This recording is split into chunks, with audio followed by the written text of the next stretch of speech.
Café César, la chronique autour de l'œuvre de la saga des Césars de Bernard Monteau. Quand Bernard Monteau rencontre Guita Malas, il tombe littéralement amoureux de cette femme. Elle est pleine là où lui, il est vide.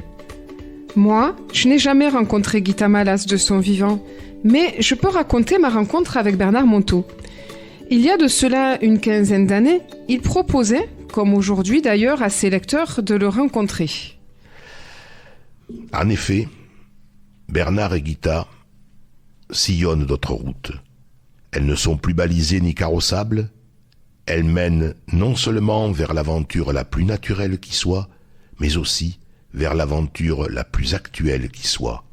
Le non encore vu, le non encore entendu, le non encore vécu, l'éternellement nouveau.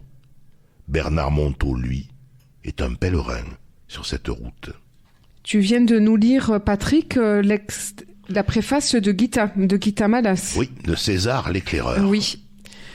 Et donc, je disais qu'il y a une quinzaine d'années, il proposait à ses lecteurs de le rencontrer, et je me souviens de mon trac, parce que je suis allée donc le rencontrer, et j'étais impressionnée d'avance. Lorsque je l'ai vu, j'ai cru voir le Père Noël, le vrai, celui auquel on croit enfant. Et c'est comme c'est décrit d'ailleurs dans César l'éclaireur, quand il parle de César.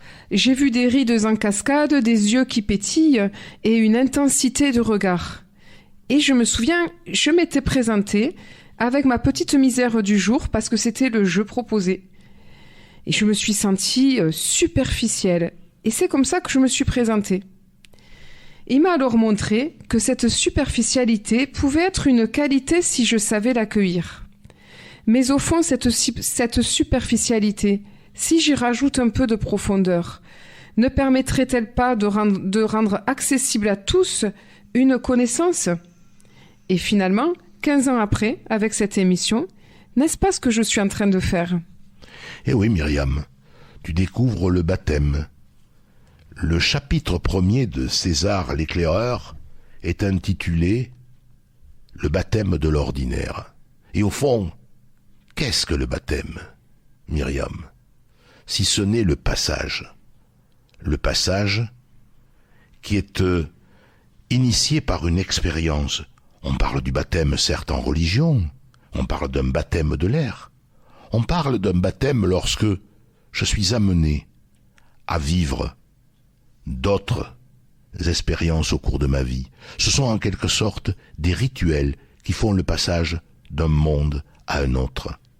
Baptême de l'ordinaire, oui, lorsque, comme toi Myriam, lorsque tu t'es trouvé face à Bernard Monteau. La rencontre fait un petit peu peur. On a des préjugés, on a des méfiances, on a des réticences face à l'autre. Mais aujourd'hui, on essaie de gommer cette rencontre de corps à corps, de cœur à cœur, d'émotion à émotion, et on préfère le faire par les réseaux sociaux.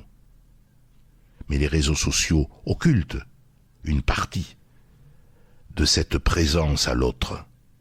Ils sont artificiels.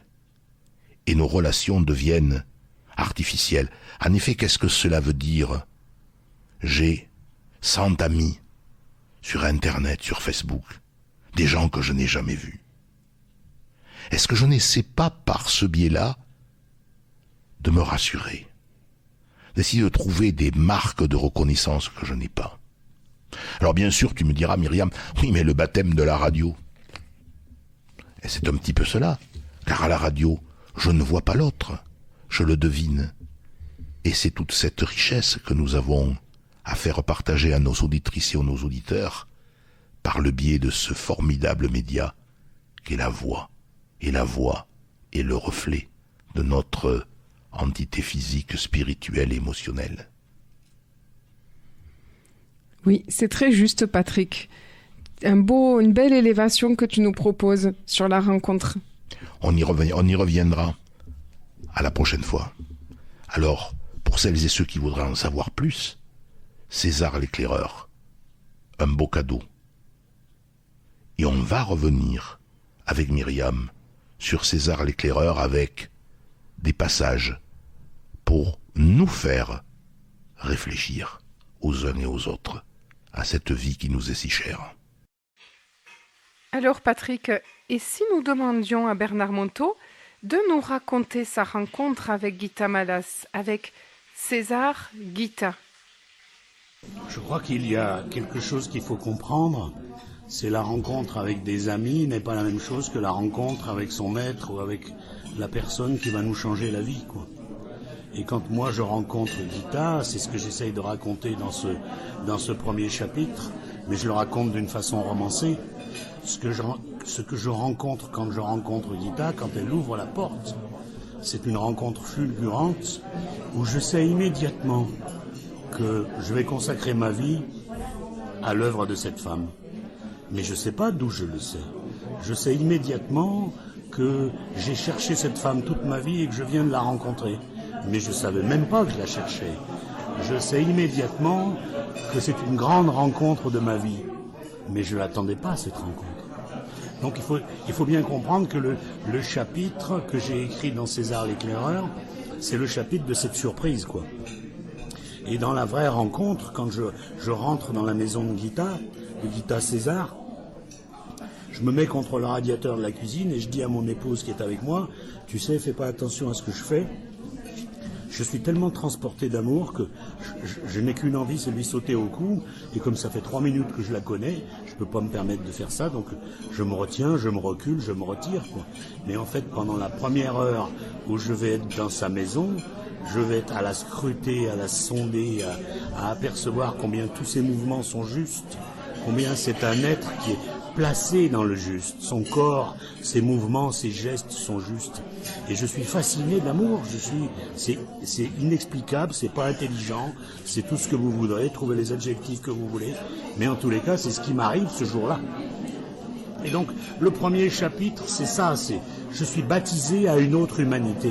Je suis baptisé à une humanité qui soudain découvre que les hommes peuvent être justes, peuvent avoir des gestes justes, des mots justes. Et je suis baptisé à cette ampleur de l'espèce humaine et je découvre Guita Malas comme un humain découvrirait un martien. Et je me demande dans quel monde elle est pour vivre de cette manière. Et c'est ça le premier chapitre. Le premier chapitre, c'est Jacques découvre César et Jacques ne comprend pas comment César peut être juste tout le temps, même quand il met du bois dans sa cheminée, même quand il fait les choses les plus ordinaires du monde. À bientôt, Myriam. À bientôt, Patrick.